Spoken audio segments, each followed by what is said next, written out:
All right, much anticipated conversation today about what is the health of the Bitcoin and the crypto market. Bitcoin, the bulls are saying that we've gotten all the way back up here to 90K. The bulls are saying that we only lost 3.5 billion of outflow in November, and we're still looking at a total of a 60 billion inflow into Bitcoin ETFs in 2025. And so, as far as they're concerning, this is a minor step back. The bulls are saying that we're getting ready to move towards quantitative easing. The Fed is in 2026, and so we're going to get back to some smooth flowing liquid money, and that's going to significantly benefit Bitcoin.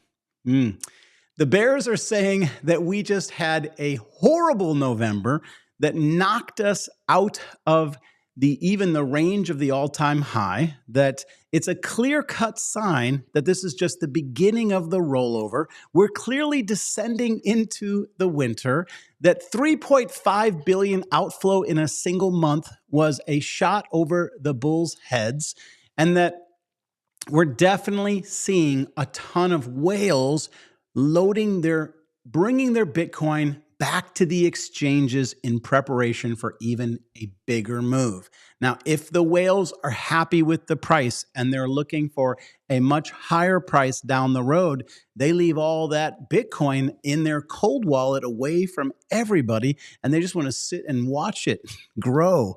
But when they take the time to pull it onto the exchanges, they're getting ready to take a moment and pull the trigger and lock in some gains.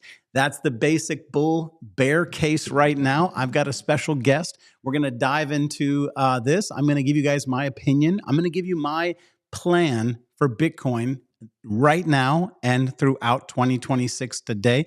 We're going to definitely cover both sides of the case. And I've talked about this on my show. In all the videos that I've done this week, and I'm going to quickly recap that the thumbnail of this video is a green candle getting split right up the center by a red dominant candle and a warning image. And no, it's not clickbait. It's the warning that even though the markets have come up off their lows this week, they came up off their lows on extremely low volume. And we know that volume, as people that are chart analysts and chart studiers, we know that volume tells us what the smart money is or is not doing with their money right now. And what they didn't do right now is they didn't participate in the up move that we've seen with Bitcoin and with the SPY and the NASDAQ and Wall Street this week. This was a low volume week where everything came up off its lows, right?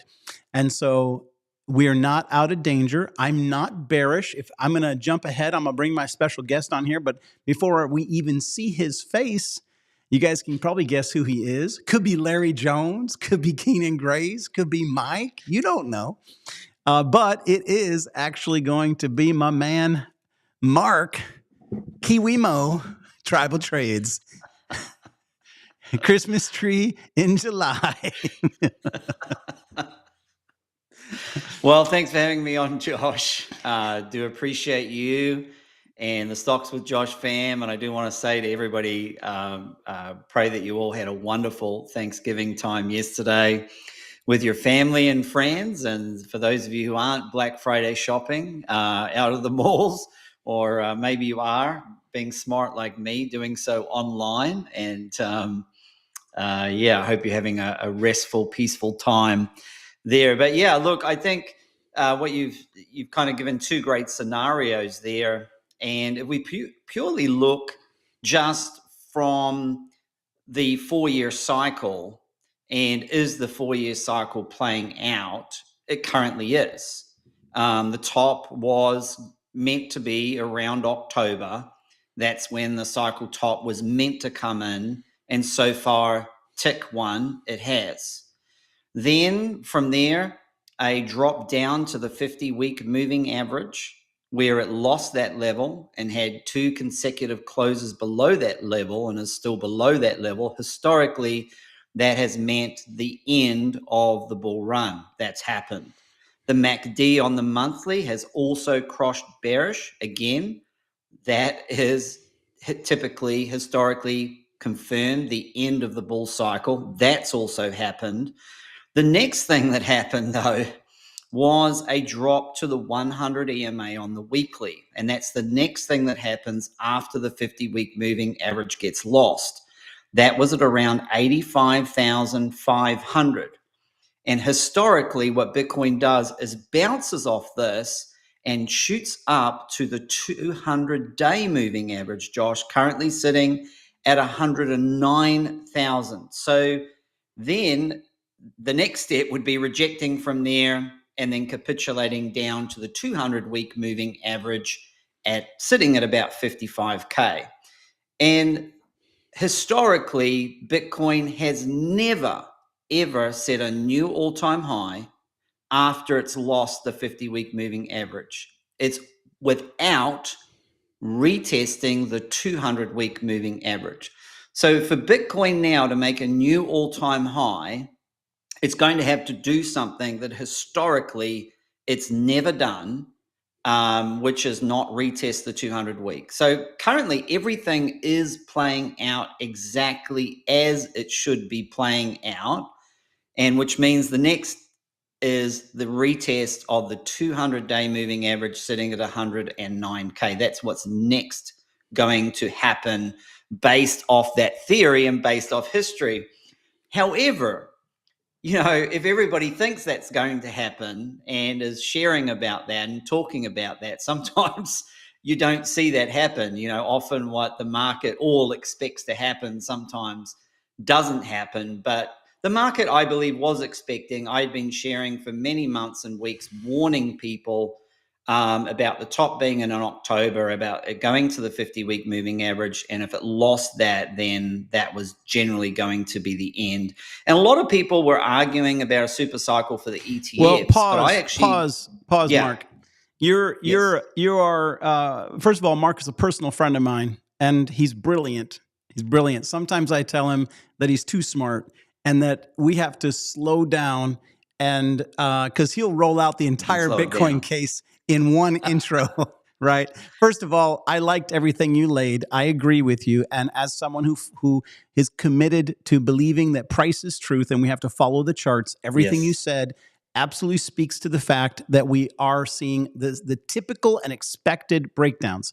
However, let's lead that into this question, which is there's a lot of people that believe because new participants, institutional monies come into play, regulation has changed, that we are no longer in the 4-year cycle. Now, it doesn't mean that we won't follow some of the 4-year cycle patterns, but the topic really then moves from whether or not we believe that we are going to follow the same 4-year cycle that it has always followed, that we're going to descend into a 420-day winter once we lost that all-time high here back in October, and that even though we might make minor moves up, that we've got a long road of down ahead of us. So before we go even deeper into the technicals, I'd like us to argue that point for just a brief moment. But I'm going to give you an opportunity to give your opinion on whether or not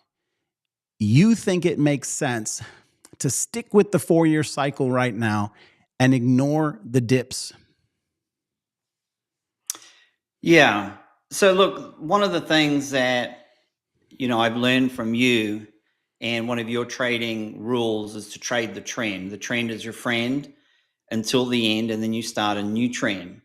So, I gave a Bitcoin long at 81,800. I gave another long at 85,500 in the Discords. And that's because I trade the trend. I don't want to be buying a dip that keeps dipping. I don't want to try and catch a falling knife. I want confirmed bullish reversal patterns. And that's what I saw in the charts. And that's what I communicated. And those longs have both paid out quite nicely, over $10,000 up on one long and about $6,000 upward price movement on the other. And I did say that there was another long that could be taken at 92,400, but it looks like it's rejected there. So I would say this, that I'm not closed off to the 4-year cycle being a little different. I think what we've seen here that I haven't seen before, Josh, is everything's happened a lot quicker. We saw the Bitcoin all-time high before the halving. And we also saw the 50-week moving average lost very quickly. Historically, that has never been lost that quickly. It's usually taken a number of months. And we really just lost it. There wasn't anything there. It just melted through it. And now So can we're I want to reversing jump up. in. I want to jump in a little bit, Mark. Yes. So I want to go a little bit slower for our audience. Okay. Yes. One of the things that you're saying, and it's something I'm saying as well, is that this run has followed a lot of the patterns from the past. And even if it didn't follow those patterns, we still want to look at the traditional charting Yes. of Bitcoin as structure. You've outlined a bunch of important structures that have been broken, and some of them broke uncharacteristically quickly. Okay. Yes. And so I think I want to go back and kind of hold your feet to the fire a little bit. Maybe even see if I can press you to give just a raw opinion. Okay.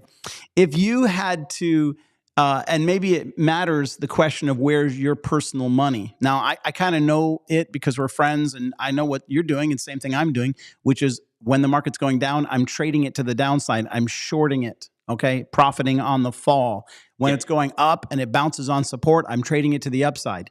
Now, if Yes. you're not a swing trader, that doesn't help you. If you are, and most people listening to me right now are not day trading crypto. Some are, but most are not, right? If you're day trading crypto, we bounced off the lows. If you took risk, we moved from 80 to 90, an incredible move. You should be considering locking in some of those gains right now. If you're swing trading, you just crushed it. But most people are here trying to figure out their overall portfolio that is sort of a hodl position. And I want to kind of go back to the idea. Do you believe the 4-year cycle is alive and well? Right off the top of your bat, hit me with a yes or no on that.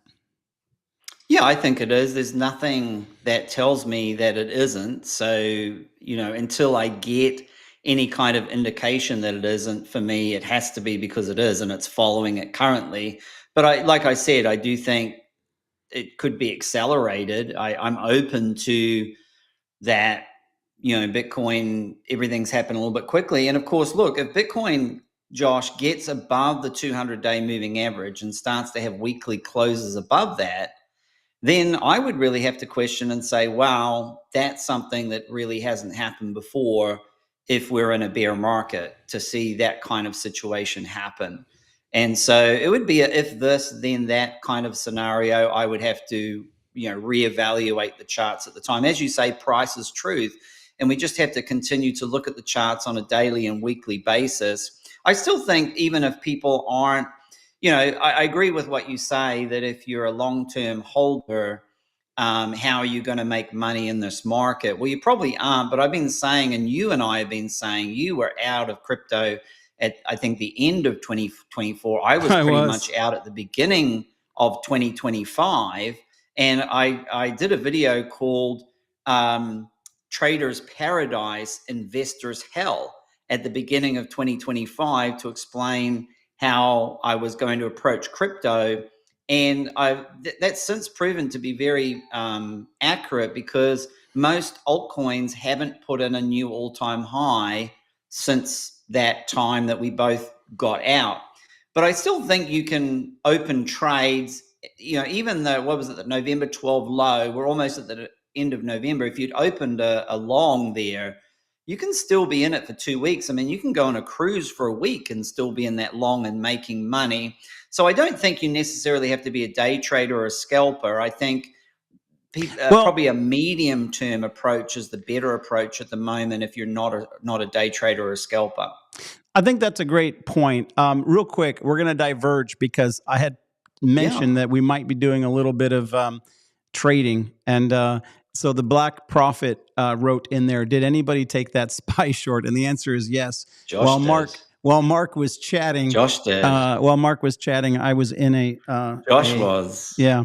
And I'll just show it to you guys real quick. I didn't call it out, but I took this short right here down to there. Made not a ton of money, not thousands, but I made a nice little profit on that. I'm watching this 682 level to confirm and to break, but it's looking we haven't really, this is the first candle that we've opened beneath the VWAP this morning, and we'll watch it for close. So yes, in the last 15 minutes of the day here, we're seeing a little bit of this is a W pattern. This is at the top of today's move. And so I'm watching this range for a breakdown. I don't think we're going to have a lot of time, but market is cooling off here. Yeah. It's it's really been range bound. This has not been a great day to not a ton of thrust upwards in the market today, but I had to give a shout out to the Black Prophet and say, yes, my man, I was shorting the SPY with you at the same time. While Mark and I'm making some money here on the side. Guys, first of all, welcome to Wall Street. This is the Stocks with Josh show. I appreciate you joining me. Hope you had a wonderful Thanksgiving yesterday, not Easter. Thanksgiving. I don't know what's on my mind. I hope you're getting a little bit of rest. Chocolate. Maybe some chocolate. I'm getting ready to have some turkey leftovers when this live is over. I told my wife, I said, I'll be 1 hour. I'll be down eating that turkey with you guys. Thank you for joining me. Thank you for hitting the like and the subscribe. And I just want to shout out real quick before we go any further. I ask you guys, take a minute, hit the like for me, but also check out Mark's channel on YouTube, Tribal Trades. And I'll leave a link for that when I post this video later. I'll put it in the description of the video for you guys to be able to go over there and hit subscribe to his channel. Personally, Mark, I think, is one of the smartest guys in crypto. A lot of, I'm not going to shout out any names from the past, but there's been some folks that have risen and fallen, and most of the guys on crypto pages, the issue I have with them is they're way too bullish in the bull market and way too bearish in the bear market. And one of the reasons why I originally introduced Mark to my community is because he follows the charts just like me. And the last time him and I did a crypto show, I was optimistic on Bitcoin still, but I gave a very clear rule. I said all optimism ends at 107. I said, if we get a daily close beneath 107, it's over. I said, and if we get beneath 100, it's doubly bad. I said, count it as a major flush coming. That's what I communicated last time. But at the same time, we were above 107. And I said then, we have to maintain an optimistic outlook. We've got to lean bullish while the charts are bullish. And, Mark said something a moment ago, and I know some folks don't like it. It's the if-then, right? People will say on the video, they'll be like, so what you're saying, it's going up or it's going down? Well, I can tell you what I'm saying is that I'm following the charts. And right now, underneath 100, underneath 107, all the doubt the benefit of the doubt has to be given to the bears right now. And the bulls have to reestablish dominance in this market to prove things. Now, the only area where I want to contend with Mark a little bit, and I'm not saying he's wrong, but I'm just going to fight it. It's this whole conversation about the 4-year cycle. And let's get to the meat of it, Mark. I'm going to lay out to you the number one issue that I have a hard time not buying Bitcoin right now, okay, is because we have a Fed that is pivoting. Not so much his dialogue. I don't know. I'm not gonna say he's lying. Okay, I'm not gonna say that, but his dialogue and his posture is different than where he's actually at. Recently, Fed Williams said that he was going to have to increase his money supply. He was going to have to refill up his little personal bank. And it's because he spent all the money. And if you don't know what that means, it means they print trillions of dollars. They create digital money overnight. And so he's depleted it. And the minute he goes to print it in the tune of hundreds of billions of dollars, that's when quantitative easing really begins. That's when the money begins to flow out. And so far, he's allowed his reserve to essentially tighten up and dry up to nothing. And we're going into 2026, and I think we're going to face, for the first time, the entire time that we've been in 2025, when Bitcoin made an all-time high, it was under the environment of quantitative tightening, okay? So it was in a restrictive environment where rates were being held higher for longer. And that's unique. I can't think of another time in which that was happening just that way, that Bitcoin was defying gravity and just continually rising all the way up to above 125,000 when the Fed was being restrictive. Now, Bitcoin, if it stays within this range and recaptures 100,000, and we go into 2026 with a quantitative easing Fed, more liquidity coming back into the market, practically a lot of that's going to go into crypto, which means that we just simply might not get the lows that people are hoping for. It means that we get these dips like we saw on April of 2025 this year, where we dipped down hard and it was an incredible time to buy. We went up for 6 or 7 months and made an all-time high. So what I'm not convinced of, and Mark, and I'm going to let you play the bear here for a minute, is that I want to respect the 4-year cycle. I just don't want to get locked into it mentally and not recognize how much faster everything is moving. Bitcoin hit an all-time high before the halving. Bitcoin may have already hit its low before quantitative easing. And as a result of it, I don't know if I believe in the long drawn out winter. I believe in the technical destruction, like the price capitulating and flashing down. We saw all the alts hit 90 to 94% down in one single day. And I made a comment on that video. I said, did we just see all of crypto winter in a single day? Did we? And that's the part that I haven't been able to give up yet, is looking at how quickly Bitcoin and crypto are moving. And wouldn't we expect them, Mark, to move quickly when big money and institutional money come to play? Everything else had been retail bringing it to this point, right? Retail and Elon Musk, okay?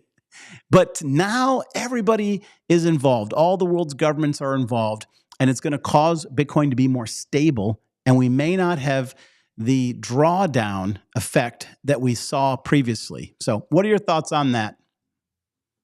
Yeah, I agree with you. I think it's important not to get too entrenched in the 4-year cycle where it becomes a religion that you don't have flexibility to be able to say, hey, this might be a little bit different this time. And this is where trading the trend comes in. This is why I'm long from 81,800. Because Josh, if you're right and the bottom is in, I'm good because I'm in position and it will just keep going up. We'll make a new all-time high. I'm good. If it's not, and we go up and test that 200-day moving average and we collapse from there, I'm still good because I'll be able to recognize a lower low, a lower high, and get out in profit, and I'll be in cash as it goes all the way to the bottom. So either way, trend trading is the winning strategy, because either way, look, when it goes bearish, you get out and you go short. When it turns bullish, you get in and you go long. This offers protection in trading, and this is why it's your number one rule, and it's my number one rule as well, because it gives you that protection that if the 4-year cycle is going to play out and we do capitulate, I'm good. If it isn't going to play out and that was the low and now we're going to make a new all-time high, I'm also good. Either way, I'm good and I'm protected. What I don't like is the diamond hand super cycle religion. It just feels a little bit too Kool-Aid-ish. And you're really now just rolling the dice and gambling that the 4-year cycle isn't going to play out. I'm with you. I see too many influencers out there putting more faith in something that has never happened before, the super cycle, and zero faith in something that has always happened before. And I'm just all about some balance, I have to admit, balance, and say, if the trend is up, let's go long and make some money, Josh. The SPY earlier this morning was up. It was up on Wednesday and Tuesday. In fact, I gave a long at 663 in the Discords, and it went all the way up to 680. But if the trend shifts and goes bearish, Josh, let's make some money on the way down as it drops as well. That way, regardless of the market, if it's going up, we win. If it's going down, we win as well. That is the powerful point that I want to make about trend trading. There's also some elephants in the room, and I'd love to get your thoughts on that. And the two elephants on the room is quantum computing. Somebody's asked already about it in the chat, and I think that certainly is something to consider for down the track, but that's years away. But the big elephant in the room right now is MicroStrategy, the many calling it the Ponzi collapse, house of cards, the potential delisting of MicroStrategy from the NASDAQ 100 and other indices that could potentially cause an outflow from MicroStrategy of anywhere people are saying it from a few billion to some analysts, I think JP Morgan were saying even as high as 9 billion, which would either force MicroStrategy to sell 28% of their Bitcoin to comply and remain on these indices. And if they don't and get removed, then how are they going to pay the dividends without selling their Bitcoin there? Josh, some thoughts. What Well, do you yeah. think? So you are good at laying out a lot of subject matter, and so let me address this a little bit. Some folks may not fully understand what's going on with MicroStrategy, but here's what I want you guys to take away from the MicroStrategy conversation we're getting ready to have. Okay, it's that every single Bitcoin cycle has been marked by the failure of one of its biggest Yeah. market leaders. Okay, from Mount Gox to Yep. FTX.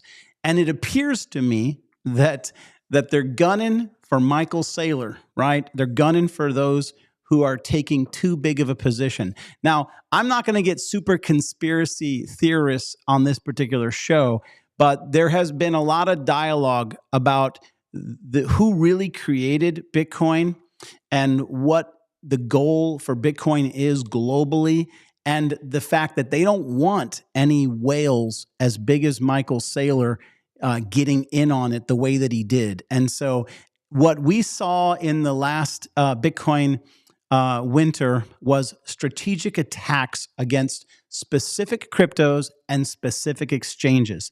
And so, if Michael Saylor has put himself in a position where it's always about being overly leveraged, right? There's big money will spend billions of dollars forcing him into a negative situation, forcing him to collapse, watching the damage that it creates to the space, only to turn around and buy up the dip. It's often Mm. retail that are the ones who don't know what to believe, and they just look at the price of their investment collapsing, and they're not prepared to buy. And so the minute I saw this essential attack against MicroStrategy and Michael Saylor, one of the world's biggest whales, I thought to myself, here's the new FTX. Okay. How Yeah. can I make money off of this? Okay. Yes. And I'm going to give you my game plan, but then I want to come back. Actually, why don't I pause? I want to pause and I want to get your reaction to this situation. And then I'm going to give you my game plan of how I intend to invest under the new bad guy that's been rooted out, the new scapegoat that's been brought to the center of town, and that's Michael Saylor, and that's this whole drama with MicroStrategies, and it's going to create a problem for Bitcoin. It already did. That's why Bitcoin fell out of the Mm-hmm. highs. Yes. Right. And we have this deadline of January 15th ahead of us in which they are being threatened to be Yep. delisted unless they liquidate a bunch of their Bitcoin. In all of this environment, I don't know how it's going to turn, which way it's going to go, but this might be the best crisis that we get to buy Yes. Bitcoin in this potentially reduced winter that we're in. But before I go into my strategy, Mark, what are your thoughts on this whole drama with Michael? Laser eyes Yeah. Michael. Yeah, no, I think we're tired of the memes. Hodl everybody. Look, he's been buying with everybody else's money since 2020. I think that was his last purchase. So, I find the whole thing. I agree with you. I think it would be best for the space if Michael Saylor wasn't in it and MicroStrategy wasn't in it. I think he's done more harm for the space and is a bigger liability, but I think it provides an excellent opportunity. And I think this also does lean me more towards, okay, if this January 15th does go ahead and people start panic selling MicroStrategy and therefore people are going to panic sell their Bitcoin, in my opinion, why wouldn't the whales want it lower? You and I were buying it $11,000 and $15,000. Why wouldn't they want it to come back and be able to, they've been smart. Smart money's been selling the top. They've been selling the 120Ks. And why wouldn't they want it a lot lower? I think that's another argument for the 4-year cycle. But I do think it provides an opportunity. Someone said here about the NASDAQ. It's the NASDAQ 100 that it would be delisted from, not the actual NASDAQ. So the NASDAQ 100 and the MSCI, and I think there's maybe one or two other indices there. I think it actually would be good for crypto as a whole, because Michael Saylor doesn't buy through MicroStrategy using his own money. He diluted the shares from 300 million to over 10 billion.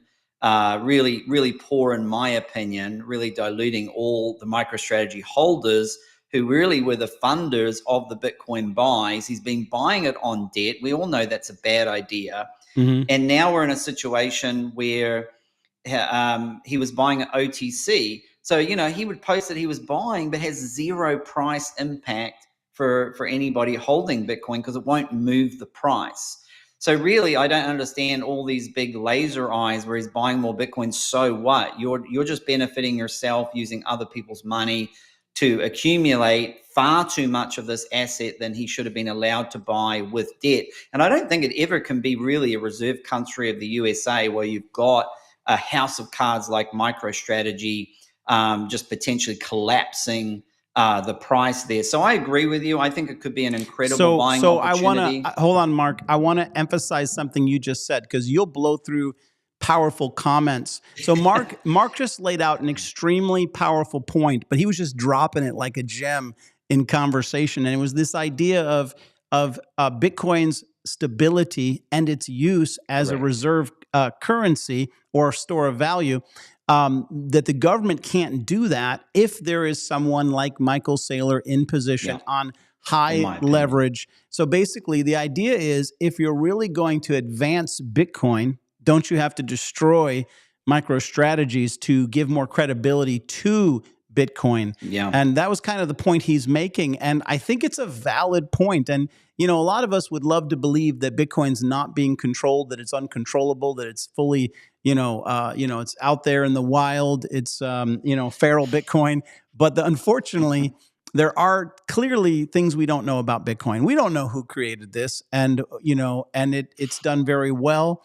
And if you're innocent-minded, you just believe some really, really smart, generous guy, decided to put this together and release it to the world, and he's sitting on these wallets with billions and billions of dollars, but he doesn't need it. He's just going to sit there and let it die, and he's never gonna bring that money over to the exchanges and do anything with it. But there are powerful people that control Bitcoin. There's powerful people involved in this game. And clearly the bigger issue is they know where the weaknesses lie. They lied in Michael Saylor getting too greedy. The market's driven by fear and greed. And bulls make money, bears make money, but hogs get slaughtered. And if you don't understand what that means, it means that you can be a bull and make money the entire time something is going up. But you stop being a bull at some point if you never sell, and you become a hog. You transform from a bull to a hog. And once you wake up and look in the mirror one day and you had been a bull too long and you see a hog in front of you, it's time for you to get slaughtered. And that's what people are speculating is happening to Michael Saylor right now. He tried to be a perma bull, and he never stopped leveraging to the max, and now they're coming for him. Yeah.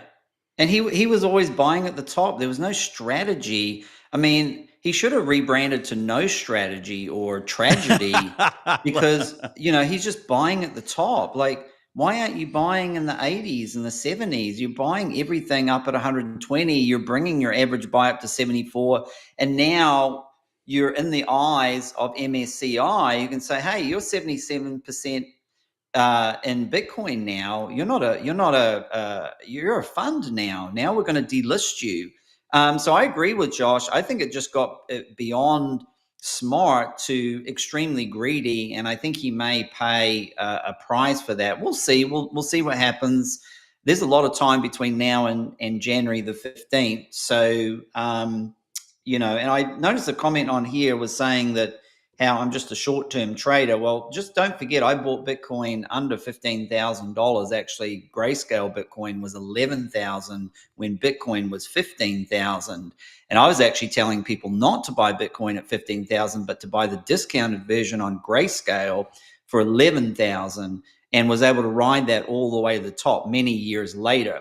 What I think about Bitcoin now is I don't think it's smart to be a long-term holder of Bitcoin if we're in a bear market and the 4-year cycle is over. I mean, look, and I don't want anybody to get the wrong idea that if you're just happy holding your Bitcoin through all the dips and the pumps and the dips, but for me, I want to sell Bitcoin at the tops and buy it back in the dips. Well, There let me doesn't let me seem argue. I want to value for argue me that if that, Bitcoin Mark. goes from here from 126 all the way down to 55, why should I hold it all the way down to 55? That doesn't make any sense to me. Well, let me argue that for a minute. The truth is that one of the reasons why Michael Saylor and MicroStrategy became a target was because there's something that they've been extremely right about. Now, the thing that he did wrong was that he got into debt, which just financially, Yeah. that's never the path. But the thing that he did Yeah. right is when he looks us in the face every 4 years and says, it was never right to sell it and it was never wrong to buy it.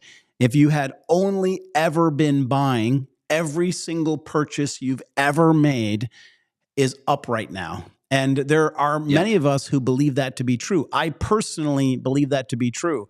And I've been successful trading Bitcoin and crypto, very successful. And I'm not going to sit here and use this show to talk or brag about it, but I've been very successful. And I have looked out over time and thought, you know what? I've been trading this too much. And, should I really just stop trading and just start buying? Because, it doesn't matter. And this is the point I want to make, okay? This is one of the main points of the show. I'm going to make it for you guys right now. On a Stock Squad Live, back when Bitcoin, the week that FTX had collapsed and the week that Bitcoin had dropped down to 15,500, and it did that on a Saturday or Sunday. And on a Wednesday, me and the guys did a live event. And the conversation was, has Bitcoin bottomed? And I said in that show, when Bitcoin was sitting at 17,500, I said it absolutely has.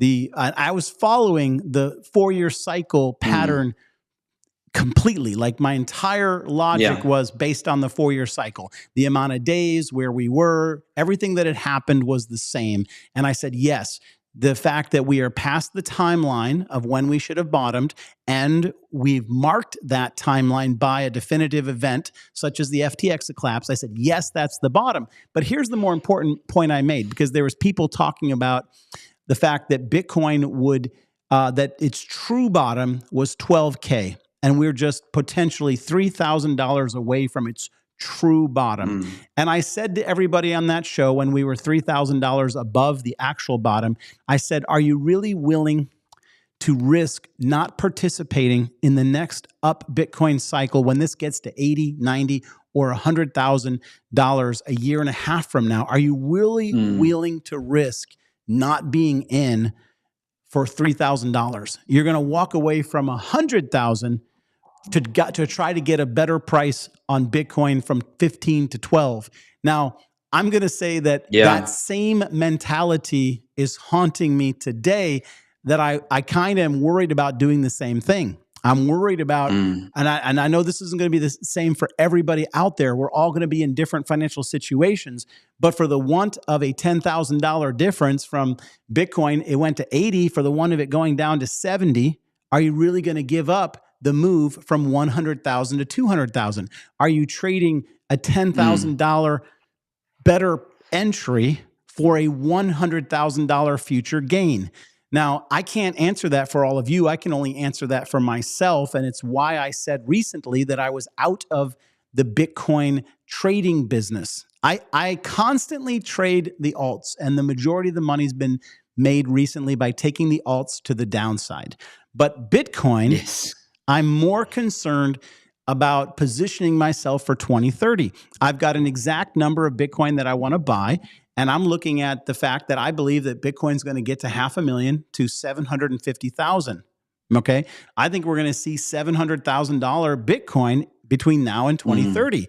And so when others are speculating about the exact bottom, I'm more concerned about participating in the next bull run. So I want to leave you guys with that thought. Okay, make sure that you recognize who you are today. Are you an Yeah. investor? Are you Yeah. a swing trader?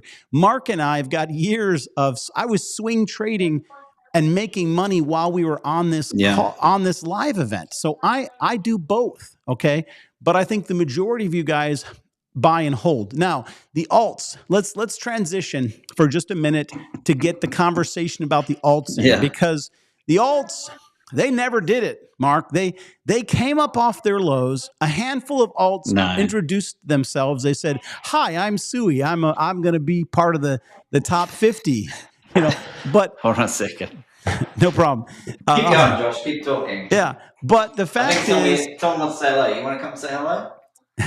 the fact is that Solana, for example, which I'm very keen on, if you ask me for a single crypto after Bitcoin, for some people that's Ethereum. Who do you got there? Hey, young man. Z is here to say hello just very quickly. He didn't know I was filming in here, but Happy so Thanksgiving. he's going to say hello. Say hi to everybody. Hi. There you go. All right, off you go, buddy. Cute kid, man. Cute kid. Yeah. Keep going, Josh. Thank Otherwise, you. he's going to keep knocking at the door. It's Thanksgiving weekend. It's time to slow down and take time for family. I love that. Mark's got a beautiful family, and I want you guys to know that I'm friends with Mark. We're not just YouTube colleagues, we're friends. And I've always admired how attentive he is to his children. Always. Matter of fact, I remember we were at a picnic years back, and after church picnic, and everybody was sitting there chatting. Mark, the entire time, had one eye on his son in the pool. And the very second that he thought that his son needed him, I was midstream, and he's like, "Excuse me." He got up and took care of his son. So, thank you, Mark, for being who you are. And I appreciate that. Thank you. We trying to lead and help people in their financial journey. But this is the reason why we do anything with money. It's ultimately to take care of our family. I hope you guys had a wonderful Thanksgiving and that you've enjoyed some time. I want to encourage you guys in something, especially you guys with adult children. Sometimes you may not remember the last time you hugged your 18-year-old or your 25-year-old son or daughter, and maybe there's a little bit of strain with somebody at Christmas or Thanksgiving. Take a minute and give them a huge bear hug and hold them. Hold them for a few seconds. When people come into my house, I promise you that I always joke about you can't build an emotional bond unless you hold somebody for 7 minutes. So I'll find that one brother-in-law or somebody, and I'll wrap my arms around them, and I won't let go, and I'll tell them, "Dude, we got to connect. We got 7 minutes to build a bond." And I normally let go after about a minute, but I tell you, it makes a difference. Okay, let's get back to the alts. So the alts never did it, they came up, there was money to be made. We bought in the winter, we sold the alts. I sold all my alts November, later end of November of 2024, right? And that was, if you go back and you look at the alts, that was the top. I sold the top on the alts. I didn't sell the Bitcoin top, but I also warned you that I wasn't going to. Okay, so keep that in mind. I didn't sell the Bitcoin top, but I warned you I was done trading my Bitcoin. I nailed the alt season, and I was hoping for a resurgence. Everybody knows that the total market cap of the alts came back up to resistance, but it failed again. So let's take a minute, pause. Let's take a minute and let's get Mark's thoughts on the alts. Mark, what's your thoughts on the alts right now? Yeah, I think you're correct. You got out of all your alts, and I think you're right about Bitcoin as well. It really just depends on your strategy, what you want to do long term with it. And I think with altcoins, though, holding those is extremely risky because you just never know which ones are going to recover really and which ones are going to end up like Blockbuster or BlackBerry and just never recover. And so I think it's just a lot more high risk. And I think we did have our blow off top, Josh, but I believe it happened in the stock market. I think a lot of people got disillusioned with the altcoin space. Even a new altcoin that I saw launch just recently, 100 billion supply, 90 billion of it locked to be dumped on it got greedy. It's like you go to, I've said this before, you take a loaf of bread and you've got a jar and a Nutella to spread on it, and then somebody throws another 10,000 loaves of bread there and says, you got to make this Nutella go around. There just wasn't the money or the liquidity for the large amount of altcoins that got released on the market, and the greedy setup for VCs and insiders and buyers of those. And so I think it happened in the stock market. I think a lot of that money came over to the stock market. We saw altcoin style gains in the stock market with stocks like, Oklo that went up incredibly, Robinhood, Palantir, Oklo doesn't doing even have a 500, 600, Mark, 700%. Oklo doesn't even have a nuclear plant. They don't even have a product. They got blueprints, exactly. and the stock went to billions of dollars. Yep. So I think we saw it in the stock market, and I think those that were left holding their dead alt bags and didn't pivot to the stock market, I think, have missed out on that. And so where are we at with the altcoins? Well, you just have to really trade the trend, and the trend is down, so make money shorting it on the way down. And if Bitcoin does have a bit of a rally, I do think it can lift altcoins. Look, even in the last bear market, Josh, and I was kind of getting more used to shorting because I am more of a bull, and I do like longing and the charts going up. And I think we're all like that, but there are some bears out there. Michael Burry is one, and so for me, there was still some decent pumps in the bear market. We saw Zcash have a little bit of a run there when everything else was dying, and I think we'll see altcoins, and you'll see altcoins, I think, sporadically pop off. And that's another sign of a bit of a bear market. There's these kind of little exit liquidity spurts as it's fizzling out, getting ready to, have what we might see as the FTX moment, which is MicroStrategy January 15th. That might be our FTX moment where things collapse, and then we can accumulate back in those bear market. That's if the 4-year cycle does continue to play out as it has done so far. We'll need to see if there's any break of that structure in that cycle. But well, let me hit you with this, and I know we're covering a lot of ground today.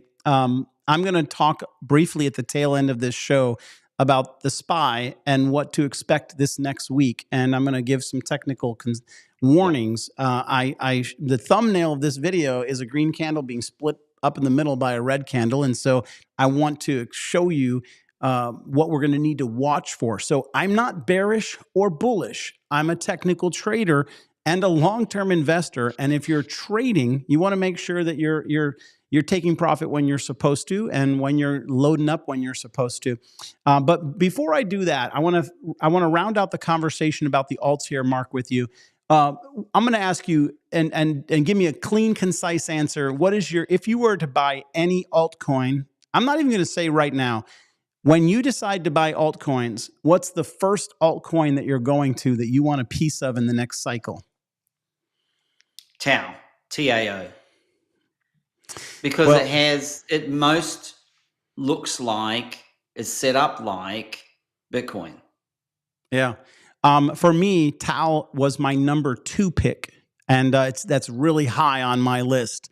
And, I'm not an Ethereum guy. I think I'm more of a Bitcoin maximalist. And so my big money allocation is just going to stick with my big boy Bitcoin. And that's fine if you're an Ethereum person. I think Ethereum's done, it's done okay, not great. It didn't do what Bitcoin did. So I'm going to say if you were an Ethereum person and I was a Bitcoin, well, obviously I won. But my number 1 pick for altcoins right now is Solana, and maybe I'm going too old school, and maybe Mark. No, that's my number 2, Josh. That's my number 2. Yeah, I promise you guys that Mark and I just flipped. Mark and I have not talked about this. So his number 1 is TAO, and his number 2 is Solana. My number 1 is Solana, and my number 2 is TAO. I think, and I have a lot of reasons. Some of them might be slightly different than Mark's, why I've got Solana above TAO. My reason is because Solana has been consolidating through this cycle and the last. And I believe that we're going to have the opportunity to buy it on the cheap now. The fact is, it's already cheap today. And I believe that it has the biggest potential.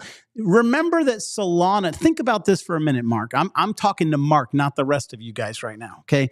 Solana led Ethereum in this altcoin cycle, did it not? Oh, by a mile. By a by a mile. mile. Okay. Wasn't even close. It wasn't even close. So if I had to look at all of the alts, okay, and I'm not saying, I'm talking about the value right now we're looking at is the larger cap alts, okay? If I had to pick a single large cap, we'll even call it a legacy alt right now, everything but Bitcoin, the one that I like the most is Solana. And if we do Yes. eventually, we moved up against the previous all-time high, we came back down. Anything in this range for me, again, similar to Bitcoin, it's a buying opportunity because I view Solana as being a $600 to $800 product in the next between now and 2030. And so I think it's going to have its big day. And I remember when that happened with Ethereum, when it broke out of the $300 and $400 range and it ran up to 800 and then 1200. And I believe that something similar like that is going to happen to Solana. I believe that Solana's had better leadership than Ethereum for the last 4 or 5 years. Okay, the leadership team behind Solana is the best leadership team, in my opinion, for any existing altcoin. And so, because I'm looking ahead for a really big day, and I think that every Solana purchase between now and when that big move happens will be profitable, I'm bullish on Solana. I like the fact that Mark gave his 2, and that they happen to align with mine. And people will say, Josh, I thought you loved Sui. I did love Sui. I don't love it the same way I love Bitcoin because they're totally different stories. I got Sui love, and someone said, you're secretly holding some Sui. I promise you I'm not. I'm not. I'm not secretly holding anything, right? I'm not. I promise you people I'm not. I'm unsecretly holding Bitcoin. I intend to make... Sui would be number 3 for me though, Josh. Sui would number 3, and I have Solana above Sui simply because Solana is battle tested. It survived and thrived in a bear market. It was the one that really kicked off the bull run when it shot up from 27 all the way up to 295 or whatever. Just went on an epic run. And the supply is a lot less than Sui as well. I think that's one of the downsides to Sui is they're not as bad as some of the others there with 100 billion, but the supply is just too high, and it's very hard for a token to gain any traction while there's continued dilution and there's continued team and investors continuing to sell into the market there. So I do think Solana is the better bet than Ethereum. It's the better tech. It's cheaper. I mean, look at Ethereum. What did it make? A new all-time high this cycle by like $80 or something? I mean, come on. And if the 4-year cycle and this is it and that was it, that's one of the worst. You could have bought ADA. You could have put all that Ethereum money into ADA, and I long said goodbye to my love for ADA. And I know that I don't mean to upset the ADA people, but we made money on ADA. We ran it from the 20-cent range up to 80 cents, and so that worked great. But if you could have put all your money in ADA, and you would have crushed Ethereum's success. Ethereum didn't have the move that people hoped for, right? It didn't have the move. All right, I'm gonna do something for one of the followers. Martin MD asked me, and it's totally out of character here. They said, you haven't spoke about NEO in a long time. I'll be honest, guys. I've never said a kind word about NEO. But just for kicks and giggles, I'm going to look at the NEO chart, and then I'm going to talk about the SPY chart today. So let's go over. I've never traded NEO ever. Yeah. It doesn't look good if that's NEO. Yeah, this is NEO, right? And, I want to point out these descending channels. They're bullish. They break to the upside, okay? And I pointed this out recently. So we consolidated on this extreme low. And the only reason why I'm covering NEO today is because he asked and because the chart is interesting to me, okay? So we broke out of this period of consolidation, got a descending channel, which broke to the upside, got a descending channel, which broke to the upside, right? Then we got a head and shoulders pattern right here, okay? It confirmed right here. We gapped down. We came all the way back to the 200-day moving average. Now, there's the possibility, if the macro supports it, that we could get another bearish ascending channel. But I would be concerned that we would break yet again to the downside. NEO, the guy who's asking me to chart NEO is probably in love with the story, okay?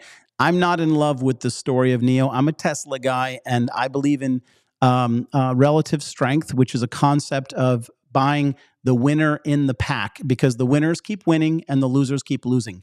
And it's okay if you want to be a Neo guy. I'm not trashing you. There's a lot of accumulation here. Okay. And now we're seeing almost an equal amount of distribution. So the chart is, the chart is always pretty clear. Neo always gives a pretty clear sense of direction. So even if we consolidate around the 200-day moving average, I'd be very worried that we would lose it. If you are a charting guy, you understand that the only way you can get bullish again on Neo is if it gets above $8, okay? Because all of this that it just created, all these transactions, has created essentially a wall of resistance above the current price. And if it was going to rip, if institutional money wanted it, then they would have been loading up here, okay, like they did with Intel. But institutional money doesn't want it. This was sort of came up with the macro, and I don't know what it'll do next. But the charts are pretty clear, and it has to get above $8 to be bullish. And if you look at it, it's actually, and now this is a little bit of a teaching segment, okay, guys? If you look at it, we actually have a megaphone pattern going, okay? And a megaphone pattern typically is created in an environment of indecision.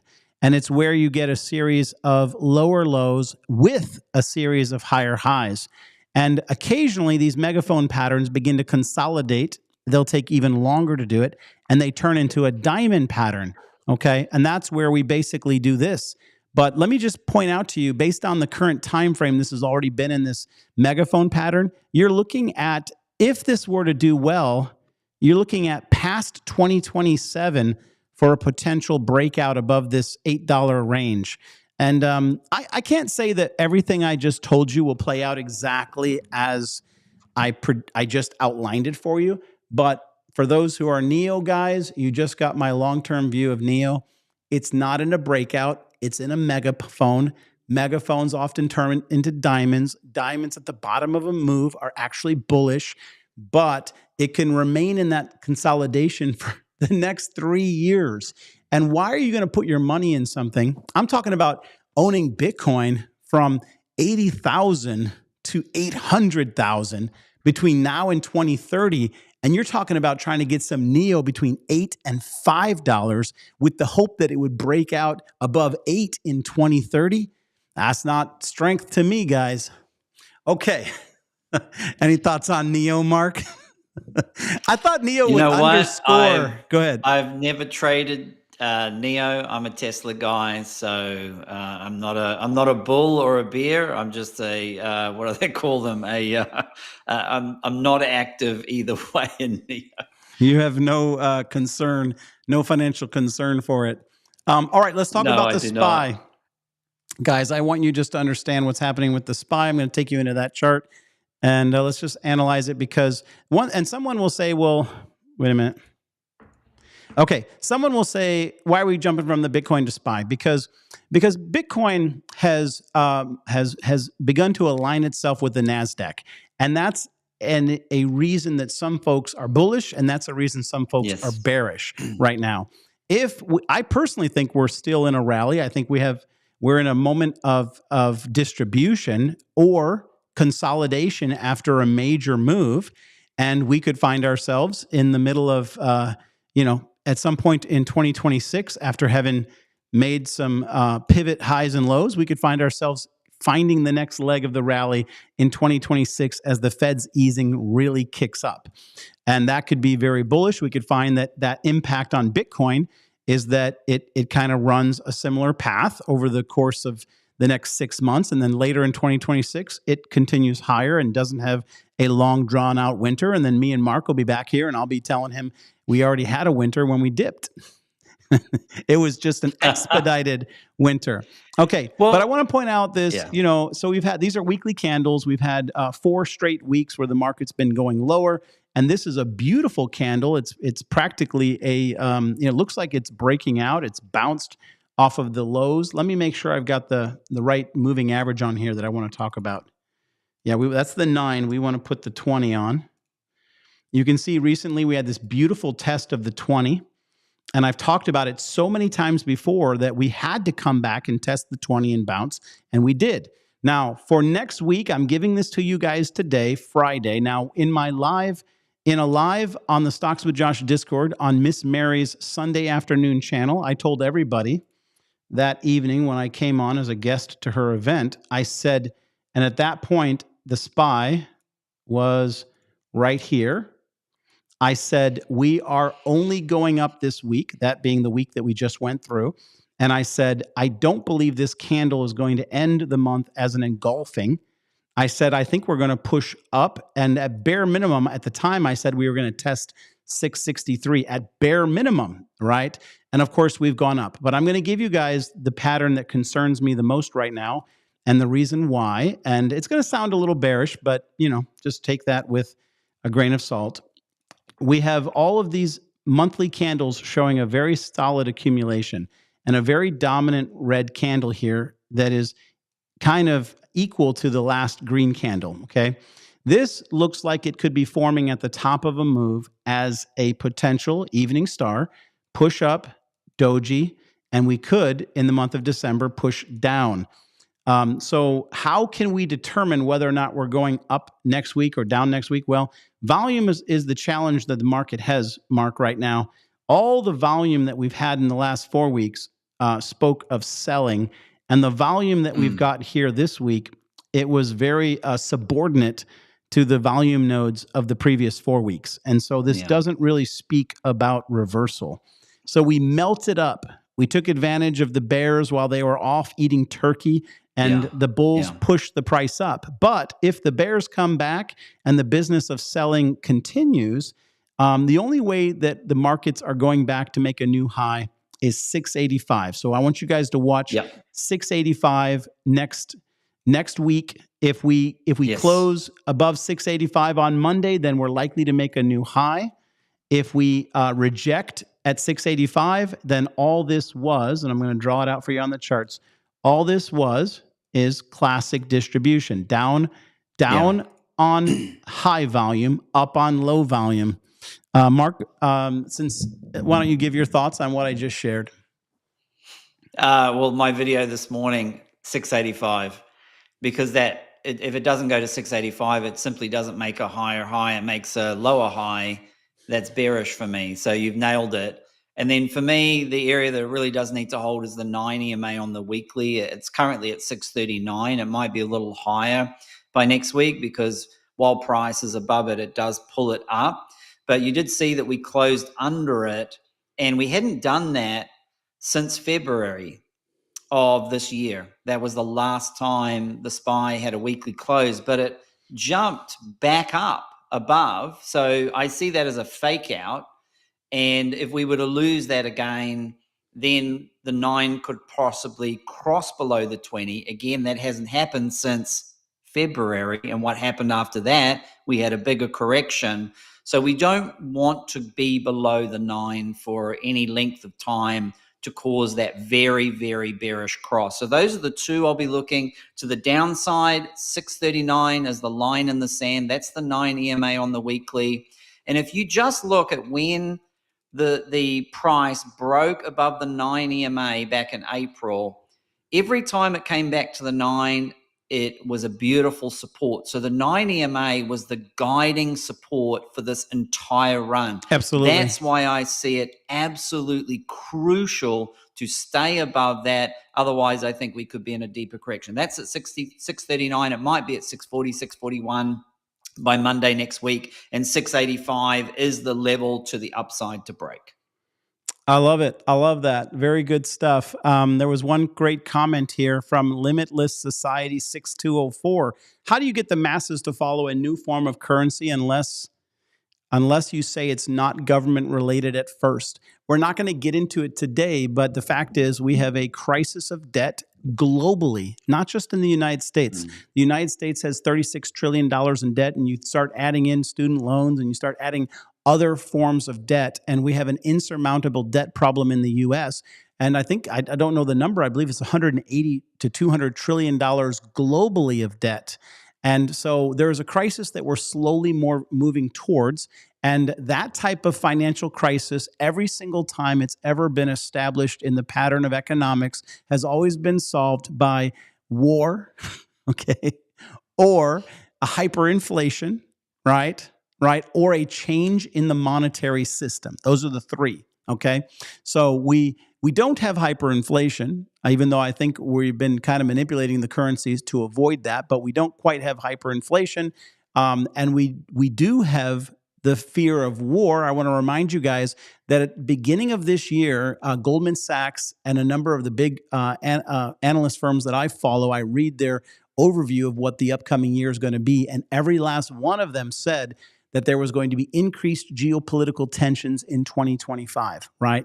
And because they're seeing the exact same thing I'm seeing, which is that the underlying issues of our economic system, right, are going to be unaddressable at some point, and they often get addressed through major events. And so what does this mean for you and I? It means increased volatility. And if you know what you're doing and you've taken the time to learn the charts and you show a little patience, it can mean massive financial opportunity. It's one of the reasons why I would say never turn your back on Wall Street. And if this is the top and we have a little bit of a tough quarter ahead of us, which I'm not predicting at the moment, I don't know.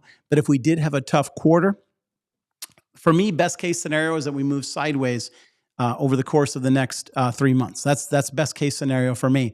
But if we had a tough quarter, don't walk away. Use it as an opportunity to invest in your knowledge, because the opportunity for wealth on Wall Street and in crypto is going to get explosive in 2026. I think it's really setting up to make millionaires. At least that's what I believe the opportunity exists.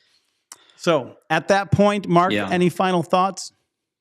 Yeah, I will say just a closing thought on the Bitcoin 4-year cycle. A real simplified strategy is this. I think the Bitcoin 4-year cycle will always exist because the halving always exists every 4 years. And if you just buy Bitcoin 500 days before the halving, before every halving, and then sell it 500 days after the halving, there's your bottoms and there's your tops. Think of it. 500 days before the most recent halving was November of 2022, pretty much the perfect time to get into Bitcoin at the lows. And then what's around about 500 days after the halving? October 2026. Absolutely nailed it. When's the next time 500 days before halving? Will land in October 2025. And then, so 500 days after the halving was October 2025. So why didn't people think that the Bitcoin top wouldn't be in? It's always been a good time to buy 500 days before and then just buy 500 days. That could be your most simple strategy. Just buy around 500 days before the halving and then sell about 500 days after the halving. The next halving is in 2027, right? So the next, 2028. So 500 days before the 2028 halving is going to land us in October of 2026. So that's just a simplified strategy of how, and I know there are some people on YouTube and on Twitter, X, and that's all they do. And that's all they've done for the entire history of the cycles is bought 500 days before and then sold 500 days after. Just as simple as that. So that's the 4-year cycle in a very simplified form. Someone asks here about any Black Friday discount on the Discord. Guys, true statement is that we are building a lot in the Discord, and there are 10 live trading sessions. I'm looking to have more trading sessions, including crypto trading sessions. And so the fact is that for our current price structure, a lot of Discords that offer half of that are at $200 a month. So the discount that I'm offering this Black Friday is that I'm not raising the prices now. I'm going to do it in 2026. Anybody that's in 2025 will be grandfathered in as long as they stay in. And so that's a fact. Any big Discord like mine, their starting price is $200 a month. So right now it's cheap. I can't say that it's cheap. If you are not ready to take advantage of the Discord, well, then it's expensive.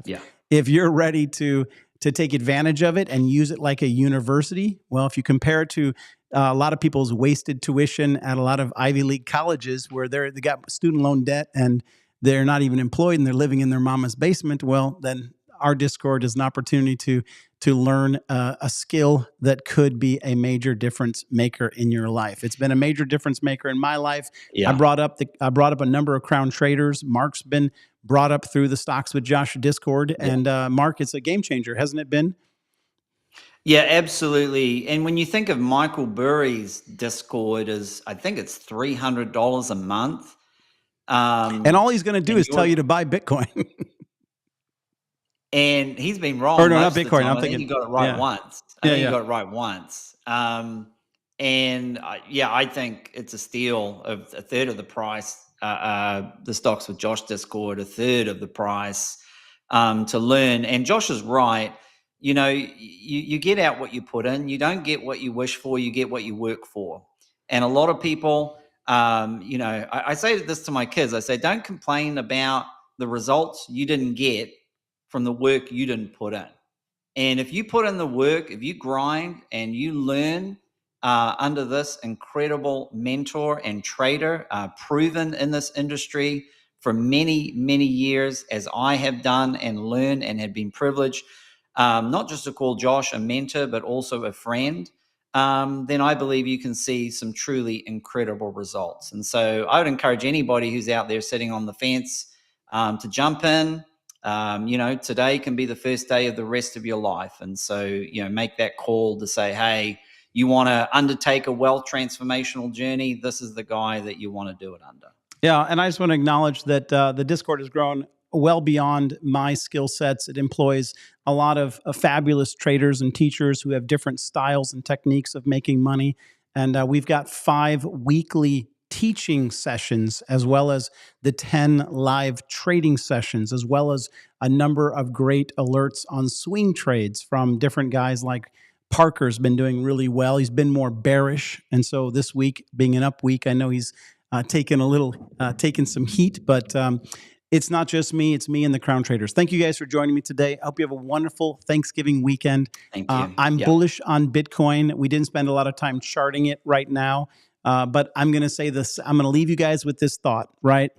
At some point, you have to stop trying to perfectly time the bottom, and you have to look at, is this something I want to be investing in? Maybe you put in $100 today, and maybe you put in $100 next week, and maybe you caught it on a high today, and maybe you catch it on a lower price the following week.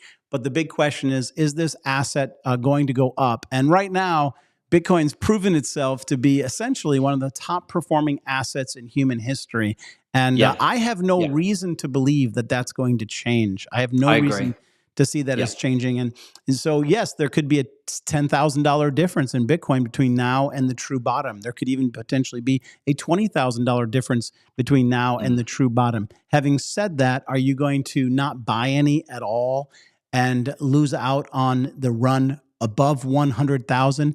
This thing has it went up 700% from the last Bitcoin bottom. It went up 700%. And if it only goes up, and I'm going to give you a quick prediction. I've been noticing how the percentage moves have been steadily decreasing. So one of my expectations between now and 2028 is that it might only go up 300 to 350%. But if we get that, and I'm talking, if we get that at 80K, and you turn around and sell it at 300K, you're going to buy a house with that. You're going to buy a couple cars with that. You're not going to be sitting there going, man, I sure regret buying it at 80. Now, I cannot foresee the price of Bitcoin. These are just the things I believe. So I could be wrong. Anything could happen. And so you cannot make a financial decision based on the things I'm saying. The purpose of this show is to provide you guys perspective and entertainment. Appreciate you. Thank you, Mark. Happy Thanksgiving Thank you all. weekend. Appreciate it. Talk to you later. Peace and blessings. Thank you.